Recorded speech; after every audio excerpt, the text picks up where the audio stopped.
Magandang gabi, kumusta po? Narito po ulit ang update natin para sa lagay ng ating panahon. Ngayong gabi po ng September 25, 2025. Sa ngayon po ay patuloy na ang paglapit ng Bagyong Opong sa kalupaan at nasa layo na lamang ng 186 km east ng oras sa may Eastern Samar.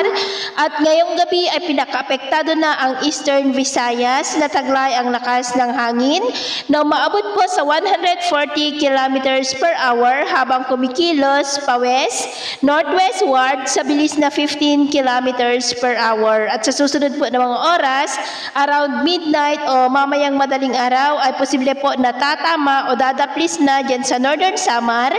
at magsimula na po na tawirin ang Luzon at posibleng aakyat dyan sa may Bicol region, particular na po dyan sa may Sorsogon.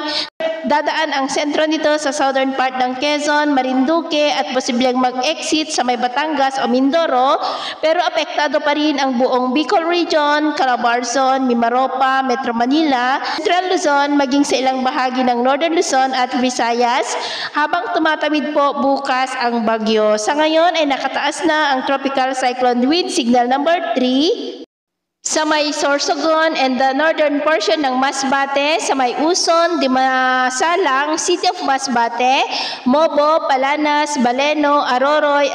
kasama na po ang Ticao at Burias Islands. Signal number 3 din sa may Northern Samar, the northern portion ng Eastern Samar, sa may San Policarpo, Arteche, Hipapad, Oras, Dolores, Maslog, Canavid, maging po sa northern portion ng Samar, sa may Matuginaw, Calbayog City, San Jose de Buwan, at signal number 2 naman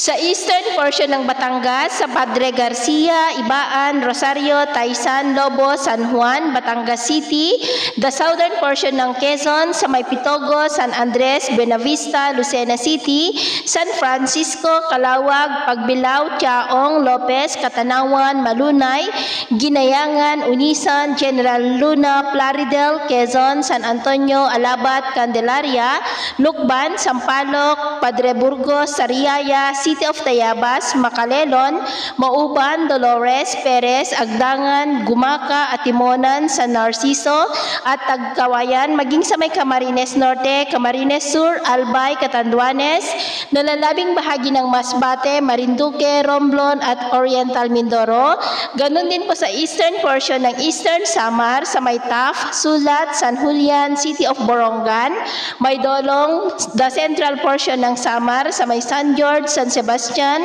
Villarreal, Zumaraga, Pinabakdaw, Almagro, Talalora, Hiabong, Pagsanhan, City of Catbalogan, Mochong, Santo Niño, Tagapulan, Tarangnan, Calbiga, Daram, Paranas, Hinabangan, Santa Margarita at Gandara, maging sa may Biliran and the northern portion ng Leyte sa may Kalubian. Signal number 1 naman po sa central and southern portions ng Isabela, sa may Alicia, San Macho, Aurora, Ramon, Nagilian, Dinapige, San Guillermo, Luna, City of Kawayan, Etchage, Angadanan, Benito Soliven, City of Santiago, Riana Mercedes, San Agustin, San Manuel, Cabatuan, Gamu, San Isidro, Cordon, Jones, Burgos, San Mariano at Palanan. Ganon din po sa may Quirino, Nueva Vizcaya, Ifugao, the southwestern portion ng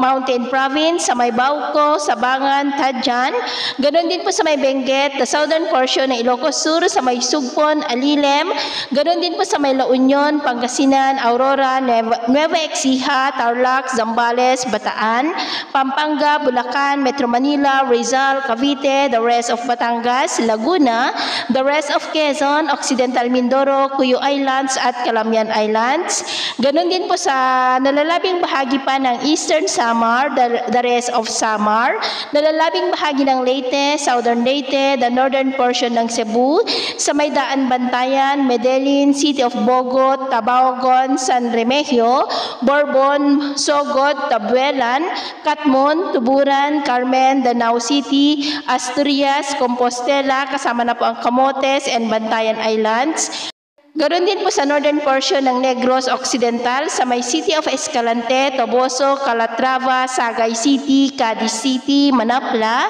City of Victorias, Enrique B. Magalona, Silay City, City of Talisay, maging sa northern portion ng Iloilo, sa may San Dionisio, Batad, Balasan, Estancia, Carles, Sara, Concepcion, Ajuy, Lemery, Barotac, Viejo, San Rafael, Banate, Anilao, San Enrique, City of Pasig, Bingawan, Calinog, Lambunao, Dueñas, Dingle, maging sa may Capiz, Aklan, and the northern portion ng Antique, sa may Libertad, Pandan, Sebaste, Culasi, Tibiao, Barbaza, Bugasong, Lauan, at Kaluya, ganon din po sa may Siargao Island, Bukas, Grande Islands, at Dinagat Island. Kaya mag-ingat po tayo, lalo na at posibleng sa susunod pa ng mga oras ay itaas na ang wind signal number 4 sa lalo pa na paglapit ng bagyo dyan sa may Bicol at Northern Samar, at asahan natin na mas marami pang lugar ang makakaranas ng mga wind signals habang tumatawid po ang bagyo sa ating kalupaan bukas po.